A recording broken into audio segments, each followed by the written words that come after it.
So, in the past few days, I've been pretty busy. And one of the things that I was doing was going to this amusement park for a senior event. I won't really bring up what the park is because it's a very small local amusement park, but I was having a lot of fun there for like the 30 minutes I was able to enjoy it.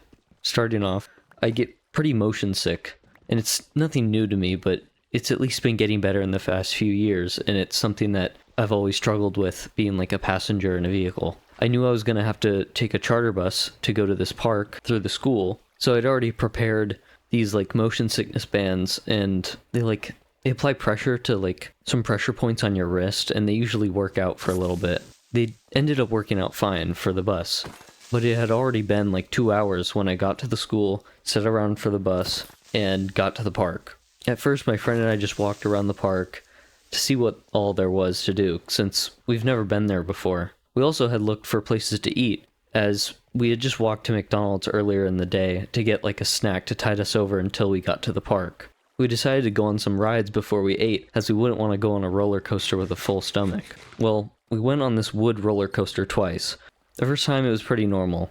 It was a lot of fun, and it was kind of sketchy because it was a fully wood roller coaster from probably 50 years ago.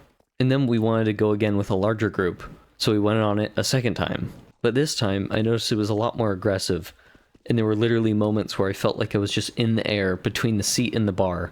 After getting off that one, I started to feel a little lightheaded, but just normal stuff when you experience a lot of G's. We then decided, let's just hit up this ice cream scoop ride. It looks like a little teacup ride that we can kind of chill at.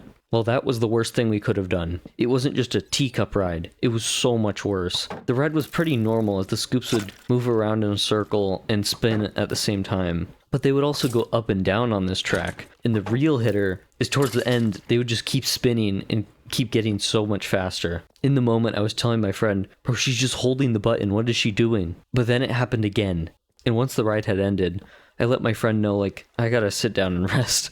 I'm feeling pretty dizzy. Once I felt a little less dizzy, I got up and got a water from this cart that they had set up for the event. When I was walking back from getting this water, I started feeling dizzy again. I could only take a single sip of the water until I felt like I had to lay down. During the whole time I was laying down, I pretty much had no clue what was going on around me. At that point I was feeling so sick, and it didn't help that I was just laying on a bench in the cold at night, practically on the verge of vomiting. I don't know how long it had been, but it felt like it was 5 minutes to me, and my friend had gone to get a chaperone to make sure I was okay. My guess is that it had been 30 minutes around this point, as most of the time I remember was with the chaperone and some amusement park employee. I pretty much was just controlling my breathing and going along with whatever they asked me. Things like, who am I, or do I usually get reactions like this, or, the typical things that a nurse would ask you. Around an hour and a half from when I originally had lied down, my dad came to pick me up, which was kind of embarrassing.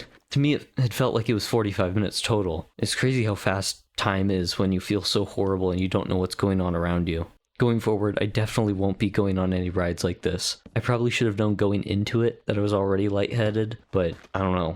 I still had those motion sickness bands on, so I thought that I was good. Also, my friend literally stayed by me this entire time. Mind you, we were only supposed to be at this park for 4 hours total, and he had spent 2 hours either with me on rides or just sticking by me when I was getting helped out. I didn't really have the energy at the time to thank him, but I'd messaged him the next morning saying how appreciative I was, but I still feel like that wasn't enough. Anyways, I've been pretty wiped out and I have other things I've got to do, so I couldn't really think of any other type of video to make. I know this is definitely a shorter one, but I also don't know how much longer I'm going to be able to stick to this 3-day upload schedule, as it may be more reasonable if I keep a loose 4-day schedule, where I sometimes upload 3 days apart or maybe 5 days apart. Either way, I've got a lot of stuff going on right now, so my uploads may slow down a little bit. But yeah, that's pretty much what I've been up to the past few days, and I will definitely make sure I don't go on any crazy spinning rides again. Anyways, goodbye.